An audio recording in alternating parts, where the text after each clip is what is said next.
Hello student, मैं मनोज शर्मा जनक सिंह चौहान के साथ एमजे क्लासेस में। आज हम जो पढ़ने जा रहे हैं वो टॉपिक है कक्षा 12 की जो किताब है फ्लेमिंगो, उसका लेसन नंबर 4 और लेसन का नाम है द रेट ट्रैप यानी कि चूहेदानी। तो इसके जो लेखक हैं वो हैं सेल्मा लेगर लॉफ। ये एक स्वीडिश लेखक हैं, यानी कि स्वीडन में पैदा हुए थे और वहीं पर अपना सारा कार्य किया।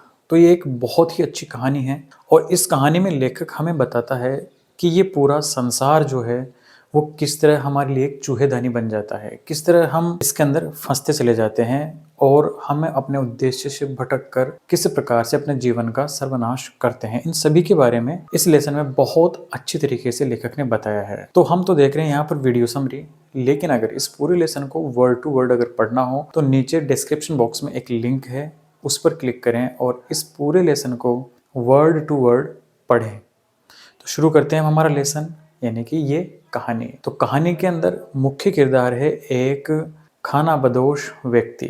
वो बहुत गरीब होता है और वो चूहेदानियां बेचकर अपना गुजारा चलाता है। अब ये चूहेदानियां बेचने का जो सामान है वो कहीं से खरीद कर नहीं लाता, बल्कि छोटी मोटी चोरियां करके खुद उस सामान से चूहेदानियां बनाकर अपना जीवन यापन करता है।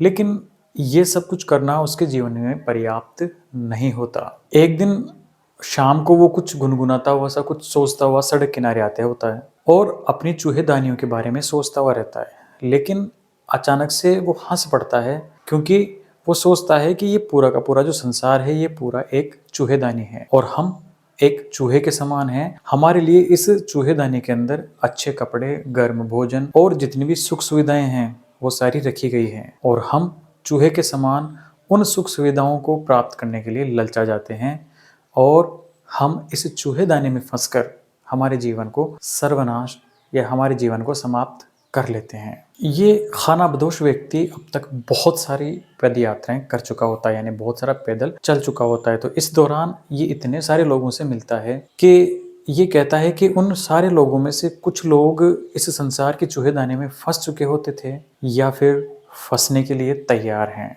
ऐसे ही एक दिन शाम को जब वो बहुत थक गया तो सड़क किनारे जा रहा था, तो उसने सामने एक झोंपड़ी देखी। झोंपड़ी के अंदर उसने दरवाजा खटखटाया और रात भर रहने की शरण मांगी। उस झोंपड़ी के अंदर एक किसान था और वो किसान बहुत ही दयालु था। उसके बीवी बच्चे नहीं थे, उस अकेला रहता था। अपने घर पर एक अप्रत्याशित आए हुए मेहमान को देखकर वो बहुत खुश होता है और रात भर रहने के लिए उसने इजाज़त दे देता है। शाम को दलिया बनाते हैं और दलिया बनाकर अपने मेहमान को किसान खिलाता है। रात को दोनों ताश खेलते हैं और एक दूसरे के बारे में जानने की कोशिश करते हैं। किसान उसको बताता है कि जब वह समर्थ था या अपने जवानी के दिनों में वो रैम्स जो आयरन वर्क्स के अंदर कार्य करता था। ये रैम्स जो आयरन वर्क्स है एक फैक्ट्री है जिसमें लोहे का काम होता था। तो किसान ने बताया कि जब वो काफ़ी समर्थ था तब तो काम करता था वहाँ पर, लेकिन जब उसका शरीर इस लायक नहीं रहा कि अब और ज़्यादा काम कर सके तो उसके बाद उसने वो कार्य छोड़ दिया और गाय पालने का काम कर दिया। तो गाय ही अब उसके बुढ़ापे का सहारा थी। तो इस गाय के जो दूध था उसको बेचकर किसान पिछले माह 30 क्रोनोर प्राप्त करता है। 30 क्रोनोर को अगर हम कहें तो ये स्वीडिश मुद्रा है और यहाँ पर हम कहें तो 30 रुपए के समान हम मान सकते हैं, लेकिन ऐसा है नहीं। तो 30 क्रोनोर के जो नोट थे वो 10-10 के थे और सिलवटे पड़े हुए थे। तो किसान ने उस अपने आए हुए मेहमान के सामने पाउच उतारता है जिसमें पैसे पड़े हुए थे, खोलता है, कहता है देखो मैंने 30 क्रोनोर पिछले माह के दूध के बदले प्राप्त किए हैं। बड़ा खुश होता है वो, लेकिन जो मेहमान आया था वो खानाबदोश व्यक्ति आया था, उसके दिमाग में कुछ अब और ही चलने लगा था। दोनों शाम को हुक्का पीते हैं, तंबाकू पीते हैं और सुबह जल्दी उठ जाते हैं। अब चूंकि किसान को दूध निकालने की जल्दी थी गाय की, इसलिए वो जल्दी उठकर बाहर चला गया। लेकिन जो मेहमान था वो अभी भी वहीं था। लेकिन उसने सोचा कि जब मालिक उठ चुका है तो अब मुझे भी यहाँ पर नहीं रुकना चाहिए ज़्यादा देर। सुबह की विदा लेता है और वहाँ से चला जाता है। किसान भी वहाँ पर ताला लगाता है और वो भी चला जाता है। तो दोनों अपनी अपनी अलग अलग दिशाओं में चले जाते हैं। जो खानाबदोश व्यक्ति था वो 2 घंटे बाद वापस आता है और सीधा उसी खिड़की के पास जाता है जहाँ पर वो नोट रखे हुए थे। उसने खिड़की तोड़ी, शीशे को तोड़ा, अंदर हाथ डाला और जहाँ पर वो थैली थी पैसों की उसको निकाल लेता है और उसमें से जो 30 क्रोनोर के नोट थे उसको अपनी जेब में रखकर वहाँ से रवानगी लेता है। लेकिन अब वो सोचता था, क्योंकि उसके मन में अब चोर जाग उठा था, वो अपने आप को गिल्टी फील कर रहा था, तो उसने सोचा कि मैं अब सामान्य रास्ते से तो जा नहीं सकता क्योंकि मैं पकड़ में आ सकता हूँ। इसलिए उसने जंगल का रास्ता चुना। तो वो जंगल में से होकर दूसरी तरफ जाना चाहता था, लेकिन वो जंगल में खूब घूमा, रास्ते इधर से उधर इतने मोड़दार थे कि वो कंफ्यूज हो गया बहुत ज़्यादा कि ये पूरा जंगल भी एक चूहेदानी के समान है और ये पूरा संसार तो था ही। उसके सारे के सारे पुराने जो विचार थे वो दोबारा से उसके मस्तिष्क में आना शुरू हो जाते हैं और वो सोचता है कि मैं अब इस चूहेदानी का चारा बन चुका, यानी मैं इसके अंदर फंस चुका हूँ। मुझे लालच आ गया था और उस लालच को मैंने प्राप्त करने के लिए इस पूरे चूहेदानी में फंस चुका हूँ। तो शाम का समय था, दिसंबर का महीना था और ये काफ़ी परेशान हो चुका था दिन भर घूमते घूमते। तो परेशान होकर ये नीचे लेट गया। अब नीचे लेटते ही इसको कुछ ठक ठक की आवाज़ें सुनाई दी, तो इसने सोचा कि शायद यहाँ पर कुछ है आसपास। तो ये उस दिशा के अंदर चलना शुरू हो गया। तो थोड़ी देर में ये रैम्स जो आयरन वर्क्स के वहीं पर जो फैक्ट्री है वहाँ पर पहुँच जाता है। अब दिन भर काम होने के बाद शाम का समय था, तो फैक्ट्री बंद हो चुकी थी और वहाँ पर केवल एक मुख्य लोहार और उसका जो प्रशिक्षु थे वो अपना छोटा मोटा काम कर रहे थे भट्टी के पास में। तो वहाँ पर ये जो लेखक है वर्णन करता है कि वहाँ पर बहुत बड़े बड़े लोहे को गलाने की भट्टियाँ, प्रगालक और भी कई सारी वस्तुओं का ये जिक्र करता है, लेकिन हम इसमें नहीं करेंगे। तो ये क्या करता है कि वहाँ पर जाकर देखता है कि तो कांच में से मंद मंद रोशनी बाहर आ रही थी। ऐसे घुमक्कड़ व्यक्तियों के लिए ऐसी गर्म जगह ठंड के अंदर बहुत ज़्यादा सुकून देने वाली थी। यहाँ पर जो कारखाना चलता था तो इससे उत्पादित माल जो था वो बड़ी बड़ी नावों में होकर पास में जो नदी बहती है वहाँ से होकर जाता था। वहाँ पर माल इतना ज़्यादा बनता है कि सर्दियों के अंदर कोयले की जो धूल है उससे सड़कें काली हो जाया करती थी, क्योंकि वहाँ की आवाज़ और कोयले को भट्टी में डालने की आवाज़, दोनों आवाज़ों के कारण लोहार को ये पता नहीं चला कि घुमक्कड़ व्यक्ति कब गेट खोलकर अंदर आ गया। उसे तब पता चला जब वो भट्टी के बिल्कुल पास में आ चुका होता है। वहाँ पर आकर उसने मुख्य लोहार से अनुमति मांगता है कि क्या मैं रात यहाँ पर गुजार लूँ। लोहार ने बिल्कुल ही बेमन से उसको कह देता है कि हाँ चलो ठीक है, सो लेना, क्योंकि आमतौर पर ऐसे लोगों को कोई तवज्जो नहीं दी जाती जिनके शरीर पर चूहेदानियों का गुच्छा लटका हो और जो फटे हाल हो। लेकिन ये जो दिन था, यानी जिस दिन ये पहुंचा, वो क्रिसमस के पहले की संध्या थी, यानी क्रिसमस ईव थी। तो शाम के समय रोजाना उस फैक्ट्री का जो मालिक था वो डेली शाम को वहाँ पर आया करता था और अपनी फैक्ट्री को एक बार संभाल कर जाया करता था कि सब ठीक ठाक चल रहा है। तो जो उस फैक्ट्री का मालिक था उसने वहाँ पर जो सबसे पहले देखा वो उसी व्यक्ति को ही देखा। उसको देखते ही वो पास आकर उसको पहले तो निहारा अच्छी तरह और फिर कहा कि अरे नील्स लॉफ, तुम हो क्या? ये तुमने अपना क्या कंडीशन बना ली है? जो चूहेदानी वाले व्यक्ति था उसने सोचा कि ये मुझे कुछ गलत समझ रहा है और अपना परिचित समझ रहा है, लेकिन वो सोच रहा था कि बढ़िया है ये मुझे कुछ भी समझे। अगर ये मेरी सेवा करता है या मुझे आमंत्रित करता है तो हो सकता है मुझे कुछ क्रोनोर दे दे, तो मुझे भी इसका भ्रम दूर नहीं करना चाहिए। इसलिए वो भी कुछ नहीं बोलता है और कहता है कि हाँ मेरे साथ बहुत बुरा हुआ और मेरे जीवन में सब कुछ गड़बड़ हो गया। फैक्ट्री के मालिक ने आगे उसे कहा कि अगर तुमने सेना में से अपने पद से अगर इस्तीफा नहीं देते तो तुम्हारी ये हालत नहीं होती। अजनबी व्यक्ति जो था वो खानाबदोश व्यक्ति, उसने सोचा कि अच्छा तो ये मुझे अपना पुराना दोस्त और कैप्टन समझ रहा है। आगे जो फैक्ट्री का मालिक था उसने कहा कि चलो ऐसा करते हैं, तुम मेरे घर चलो, वहाँ पर हमें आज बहुत अच्छा भोजन करेंगे। लेकिन जो खानाबदोश व्यक्ति था उसने मना कर दिया, क्योंकि उसकी इच्छा तो सिर्फ ये थी कि बस उस फैक्ट्री में रात गुजार ले और इस व्यक्ति के घर पर जाना था जैसे शेर के मुंह में जिंदा समा जाना, क्योंकि उसके पास 30 करोड़ और थे। अगर वो वहां जाता तो कुछ भी गड़बड़ हो सकता था, इसलिए उसने साफ तौर पर मना कर दिया। फैक्ट्री के मालिक ने कहा कि अच्छा तो तुम इसलिए नहीं जाना चाहते मेरे घर पर कि तुम्हारे पास कपड़े अच्छे नहीं हैं या तुम दिखने में अभी अच्छे नहीं लग रहे हो। तो कहता है कि इस बात की आप चिंता बिल्कुल मत करो कि मेरे पास बहुत बढ़िया घर है, मेरे पास गाड़ी है, बंगला है, तुम मेरे बहुत अच्छे दोस्त और वहां जाकर ये सब कुछ बदल देंगे। फिर भी वो नहीं मानता। तो जो फैक्ट्री का मालिक है वो मुख्य लोहार से कहता है कि अच्छा, तो ये जो वॉन हेस्टले कैप्टन है ये तो आज की रात तुम्हारे साथ ही गुजारेंगे। लेकिन फिर वो एक बार समझाता है कि देखो, तुम्हें पता तो चल ही गया होगा कि मेरी जो वाइफ थी एलिजाबेथ वो अब मर चुकी है। मेरे जो बेटे थे वो विदेश में रहते हैं और घर पर सिर्फ मैं और मेरी बड़ी पुत्री ही रहते हैं। तो तुम्हें घबराने की बिल्कुल भी आवश्यकता नहीं है और घर पर चलो, ये क्रिसमस की ईव है, हम सब मिलकर बहुत अच्छा भोजन करेंगे और उस भोजन को ख़त्म करने में तुम हमारी सहायता करो। लेकिन इतना कहने के बाद भी वो व्यक्ति नहीं मानता है। तो जो लोहपति है या यूँ कहें कि जो फैक्ट्री का मालिक था वो वहाँ से चला जाता है और अपनी बेटी को उस व्यक्ति को लेने भेजता है। तो आधा घंटे के बाद वो युवती फैक्ट्री पहुँचती है। फैक्ट्री पहुँचकर उस व्यक्ति से बोलती है कि आप हमारे घर चलिए, मेरे पिताजी आपको ले जाने में असमर्थ रहे, लेकिन मैं आपको पूर्ण विश्वास दिलाती हूँ कि आपको किसी प्रकार का कोई ख़तरा वहाँ पर नहीं होगा। वो बहुत अच्छी तरीके से शालीनता से बात करती है, तो ये उस पर विश्वास करता है और उसके साथ चला जाता है। अब युवती हालांकि इतनी सुंदर नहीं थी, लेकिन उसे बात करना बहुत अच्छी तरह आता था। वो उसके लिए समूर से बना हुआ कोट लेकर आती है। उस कोट को पहनकर वो व्यक्ति उस युवती के साथ, यानी फैक्ट्री मालिक की जो बेटी है उसके साथ घर पर चला जाता है। चूहेदानी बेचने वाली व्यक्ति ने वहाँ पर जाकर रात बिताई। सुबह नाश्ता करने के लिए वहाँ पर टेबलें सज रही थी। उसी टाइम बेटी और पिता बातें कर रहे होते हैं।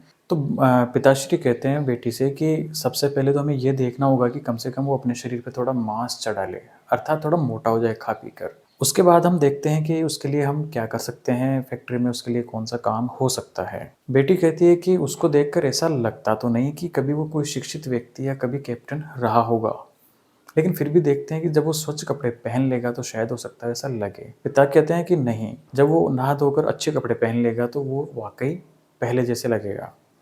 इसी बीच दरवाज़ा खुलता है। दरवाजे में से वो व्यक्ति बहुत ही अच्छे कपड़ों में से निकल कर आता है, क्योंकि नौकर ने उसे नहला दिया था, बाल काट दिए थे और दाढ़ी बना दी थी और फैक्ट्री के मालिक का सूट उसे पहनने के लिए दे दिया था। इतना सब कुछ होने के बाद वो वहाँ पर नाश्ता करने के लिए टेबल पर आता है। लेकिन ये क्या, जो ही व्यक्ति टेबल के पास आता है उसको देखकर जो फैक्ट्री का मालिक था उसकी आंखें फटी की फटी रह जाती है। उसको देखकर अपनी पूरी गलती का एहसास हो जाता है। वो मन ही मन सोचता है कि मैंने बहुत बड़ी गलती कर दी, क्योंकि वहाँ पर रोशनी बहुत कम थी फैक्ट्री में, मैं पहचान नहीं पाया और मैंने ये गलती कर दी। लेकिन अब क्या हो सकता है। जब वो व्यक्ति वहाँ पर आया तो ज़ोर से फैक्ट्री मालिक चिल्लाया कि ये सब क्या है। तो उस व्यक्ति ने सोचा कि मेरी अब सारी शान और शौकत ख़त्म हो चुकी है, मेरी कलई खुल चुकी है और मेरी सच्चाई सामने आ गई। लेकिन वो बिल्कुल भी घबराया नहीं। उसने साफ कहा कि देखिए श्रीमान, मैं वहाँ पर एक चूहेदानी बेचने वाला ही बनकर आया था। मैं वहाँ पर सिर्फ रात को सोने की इजाज़त मैंने मांगी थी। आप ज़बरदस्ती मेरे को यहाँ पर लेकर आए हो। कि देखिए श्रीमान, अभी तक भी कुछ नहीं बिगड़ा है।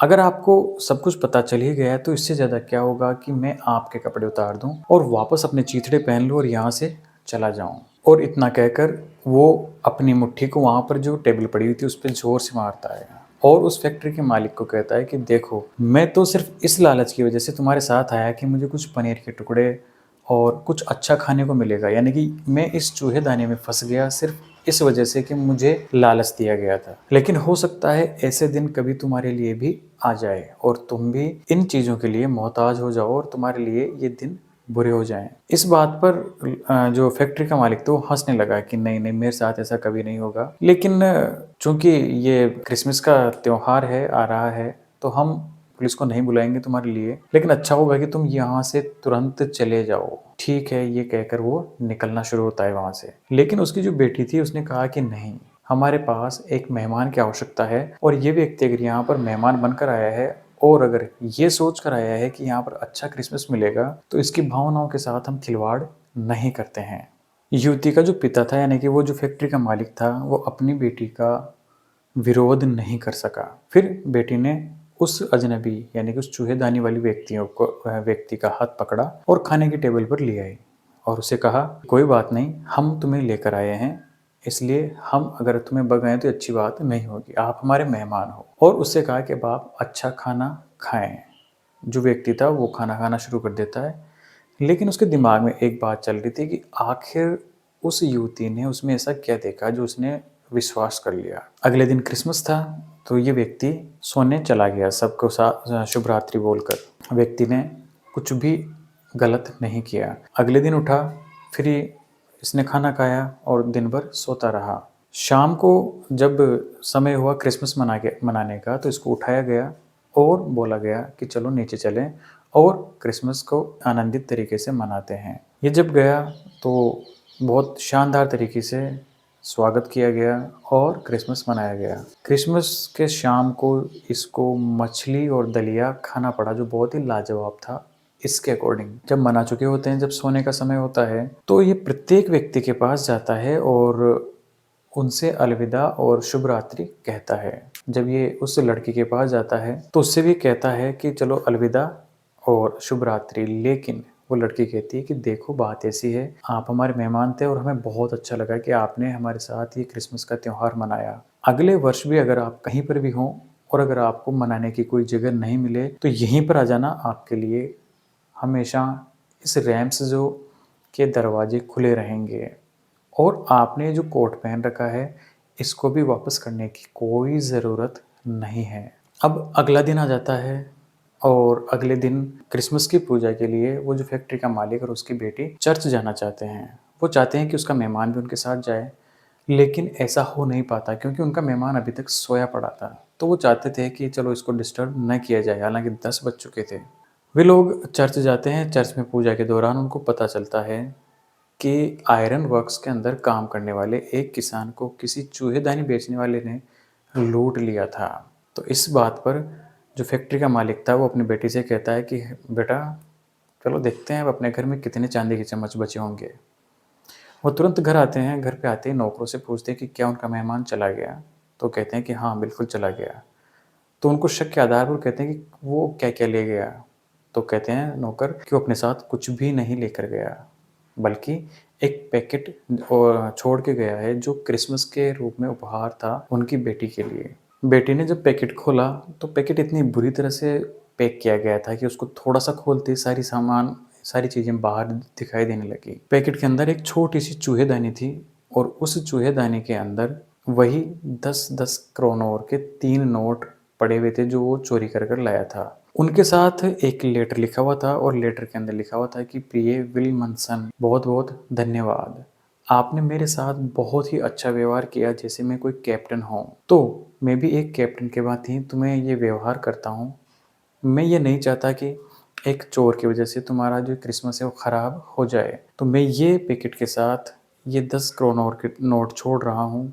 आप कृपा करके इन नोटों को उस किसान तक पहुँचा दें जो सड़क के किनारे रहता है, क्योंकि ऐसी जो चीज़ें हैं वो हमारे जैसे घुमक्कड़ और गरीब लोगों को आसानी से आकर्षित कर लेती है और हम इस चूहेदानी में फंस जाते हैं।